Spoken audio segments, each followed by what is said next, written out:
right, welcome to another edition of GrokTALK. It is February already, can you imagine? And just a few days from now, the New Hampshire First in the Nation primary will occur on next Tuesday, and we'll find out who New Hampshire picks as their preference for the Republican primary candidate. Welcome to the program. I want to let you know who's in the room. First of all, Emily Sandblade's back. We're going to talk about some Republican primary politics. Mike Rogers, of course, and Skip Murphy, who are always here. Later on in the show, Max Abramson will be joining us to talk about Medicaid expansion. From the American Principles Project, Ralph Benko, to talk about the gold standard and, of course, the primary and the Republican candidates and how they're talking about economics. And Lisa Desjardins is here with PBS NewsHour, and we welcome her to the program, as well as a couple other folks. And then Alex Rubian from the New Jersey Second Amendment Society will join us. Don't forget, you can listen to this and past programs on Spreaker, Stitcher, iTunes, TuneIn, iHeartRadio, The Rock, NHCR.com, and of course, GraniteRock.com. So you forgot Ustream. Ustream right now, but it's not. Doesn't Ustream sort of drop the show after a while? Well, that's why we put it on YouTube. I know. Okay. So anyway, we really want to talk to Emily, and we really want to find out what she thinks. So we're going to turn some microphones on and start a conversation here. Last week we talked about Medicaid. We're going to talk about that again in 20 minutes, but you wanted to talk a little bit about presidential politics? Oh, we could talk about the presidential politics. It's what everybody's talking about right now. And Medicaid, or, you know. Please make it stop. Yes. I'm done. It's exhausting. We're all living for Wednesday. I'm taking 2 days vacation, one to participate in the primary process and one to get over it the day after, get over the hangover. It has been a long... Yeah. How long? 2 years. 2 years. 2 years. I mean, we're all news junkies and political junkies here, but even I'm tired of the 20 calls a day asking for my opinion. Hello, who are you? Thank you, but no. Click. Yeah. That's the funny thing is I haven't been getting any calls, but I'm on the do not call registry, so I've escaped most of that. Oh. We like to see who calls, so you get the campaigns that call, and you get all these crazy numbers from all these places around the country, Chico, California, and places in Utah and Wisconsin, and we just look at the number and go, them again. You know, they just keep calling us. Well, the only people I've had call were Democrat pollsters. I mean, and very obviously Democrat pollsters, groups that were looking for my opinion on that, and wanting to know if I was going to vote for Hillary or Bernie. And I tell them that I was going to vote for Vermin Supreme, who is on the Democrat ballot. Yeah. Did you you just want the unicorn? Is that I want the free pony. the free pony? We're after the free pony. I'm all for the free pony. You know, Rick Olson, who might be here later, we never know, sometimes our guests come and go, but he said that he wanted to vote for Vermin because he'd never tried pony before, and that was the best way to get one. I think it is. And for those There's going to be a lot of pony remains in the street. Yeah, and for those of our Pony listeners leavings. who have no idea who we're talking about, Vermin Supreme is a libertarian activist who actually he's a political satirist, and he is the candidate who walks around with a rubber boot on his head. And his open carry holster strapped to the side of said boot. Yes, and he is a little bit of political funster type stuff that we have here in New Hampshire.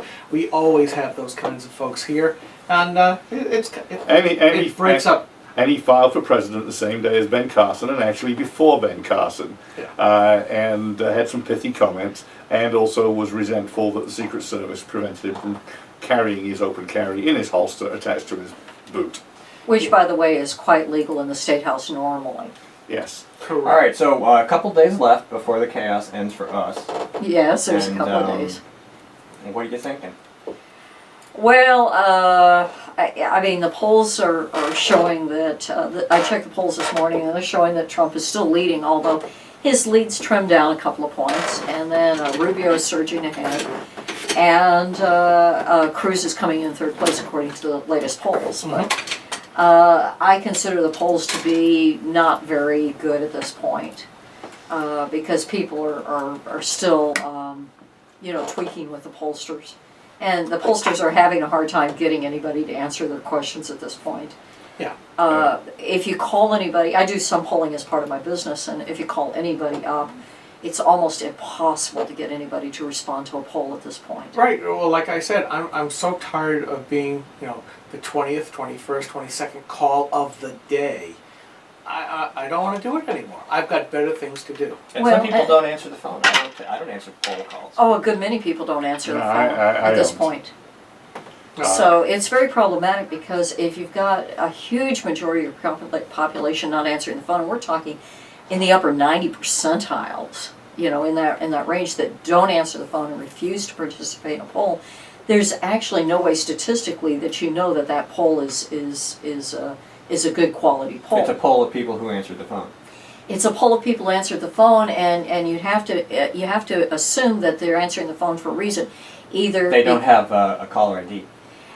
Most of the time it's because they don't have a caller ID, and the only people who don't have caller IDs are people who've had the same black phone sitting in their house for 50 years and haven't changed it out. Phone. Yeah, Oh. I am not kidding you. I mean, I swear it must be that, and Well, they have they so must be much time on 80 that. years old. Yeah, You know, well, they're they- all 80 years old or better.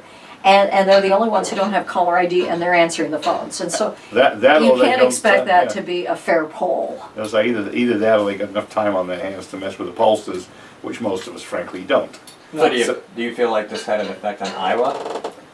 I mean, their polls weren't awful, but They weren't very good either. They didn't come out right. No, they Well, clearly didn't. I think they measured attitude fairly well. What they didn't measure was enthusiasm and ground game. And I've read a couple of pieces this week. I read them before Iowa as well, but more pieces saying that Trump doesn't really understand what a ground game is, and therefore hadn't directed his people to put the right boots on the ground in Iowa.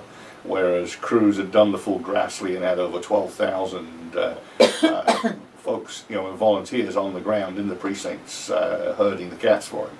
No, I think it's a great point because for the last couple of cycles, be it midterm or presidentials, the polling has been awful. I mean, just look at Bratt versus Cantor. Oh, that was And, fabulous. I mean, you look at the turnaround in the polls where Cantor should have been a walk-in, and he got stomped on, and everybody's going, "What the heck?" And it's getting to the point where the polls can't be done at this point because, exactly, caller ID, perfect example. I don't want to talk to these people. I get a call at the same time every single night. Operations research. We just turn off the ringer and that's it. But they've been calling us literally for 4 months, 5:30 every single day. You know, there's an odd side effect to this. When my phone rings, almost nobody in my house gets up to see who it is. 5 people, 3 wireless phones, right? Cordless phones. Everybody, I hear the phone ringing, and there's no phone near me. And I'm like, hello? Anybody getting up to see who that is? You know, if the TV's on, the TV will tell you who it is, because it just shows up there. But if nobody's watching TV, nobody cares who it is. They're just like, I'm done. I don't care who it is. Well, what it means is it gets skewed to the very old voters. And it gets skewed away from the younger voters or the middle-aged voters. And what they try to do, and pollsters do this all the time, is they try to apply an algebraic correction to the numbers to try and adjust it to give more weight to the middle-aged voters and the younger voters to try and compensate. But I've done one poll fairly recently where our older voters outnumbered everybody else by a factor, and we're talking over 65, outnumbered everybody else that we were able to get to answer the phone. They outnumbered them by about 5 to 1, which of course is extremely biased in that direction. And applying an algebraic correction to that doesn't help you at all. The problem, It gives you a really poor quality Yeah, hey, we're, result. we're almost 65 and we won't touch these damn calls. You know, we'll go look at the candidates ourselves. but the problem is, and I've been putting up all the videos. I got to put up Jesse Waters of Waters World of Fox News. He went to yet another college campus just to ask a simple question. Did you know what happened last week, meaning the Iowa caucuses? Do you know what's going to happen next week, meaning our first in the nation primary? They can't even find New Hampshire on the map. That This is is a at the problem. University of Maryland, Whoa. if I remember right. I mean, at least it's on the same end of the country. You would think that, you know, most of them got, okay, it's somewhere here in New England. They got a couple of clueless people out west or in the Midwest trying to point it out 5 times, can't get it straight. They have no clue.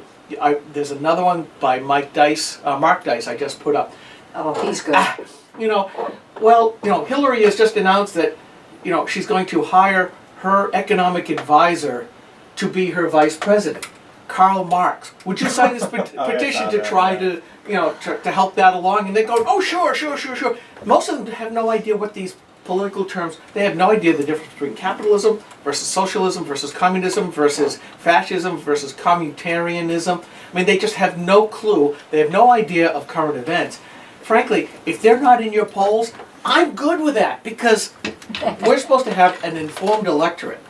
I'm sorry.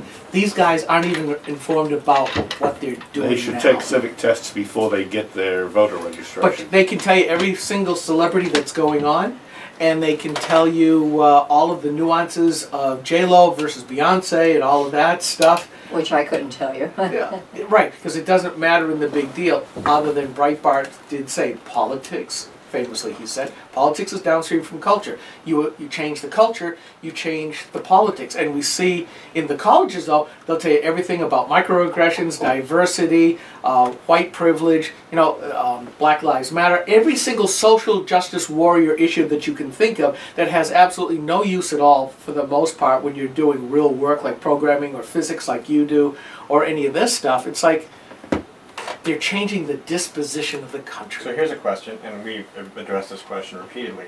My journey into the land of civics started in the early 2000s, and then around 2008 I started a blog, and blah, blah, blah, blah, blah, and here I am. I learned a lot by going out and saying, I don't know enough about how my government works. I don't know enough about politicians. I don't know enough about the process. I don't know enough about the founding. So I went out and I said, well, there's plenty of material here. I'm going to go learn. Not very many people are going to do that. No. So if we want to solve this problem, or at least approach a solution, what do we do? Yeah, that's a good point. When I came to this country, I didn't know much about American politics and civics, obviously. But during the period shortly after I came to this country, I traveled all around the world. And having been interested in politics in England and a supporter of Thatcher, I would look at the local newspapers, try and absorb a little bit in whatever foreign language it was. A lot of it was Spanish because I traveled Latin America quite a bit. And I learned about banana republics and the changing of who was in poder. And it was very interesting. You talk to the local folks and try and get their impressions. Then, as you say, it came to around 2000, and especially after the Clinton era and then the Bush versus Gore, there was a lot to learn. By the time 2007 came around and Barrio was running, I was pretty well versed in what was going on with American civics and Constitution. And about that time I ran into you guys. And you know a heck of a lot more than most people. Yeah, oh, absolutely. Well, I think from the time that, I keep going back to this, but you go back to the Frankfurt School back in the 1920s, who had emigrated from Germany to California, found it too much of a decadent lifestyle, and they moved to Chicago. But between them and the Italian socialist Gramsci, who said, we're not going to do this the economic class warfare, because it doesn't work here in the U.S., although one would look at the Democrat side of the political spectrum right now in the primary. I think that's exactly what they've done.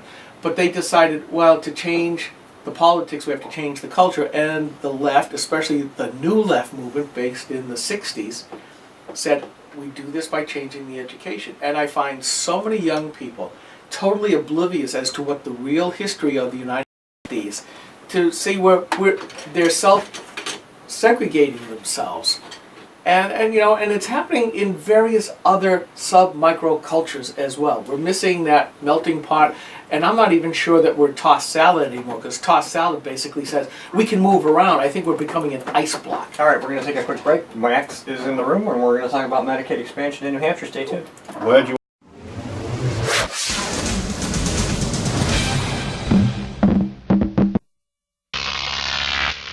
GrokTV.